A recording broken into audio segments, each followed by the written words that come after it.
We grew up listening to heavy metal. We grew up as heavy metal kids, and listening to, Metallica and Nirvana and hard rock and if you think about this music historically, if you think pre-war to how all of these klezmer musicians were mixing swing and klezmer, it makes total sense that we would do it with rock. Now, is it a gimmick? Yeah, it's a gimmick. But it's a pretty fun gimmick, and I don't think that it's pretty sincere too. We're not fooling around here. It's not a joke, and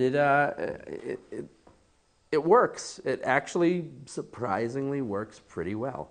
I guess the challenge is making it work though, because you can't just put a rock beat behind a Yiddish folk song. You got to figure out how it works. What we found that's working great is that there's all these contemporary Yiddish writers. Some are of our generation, some are very old.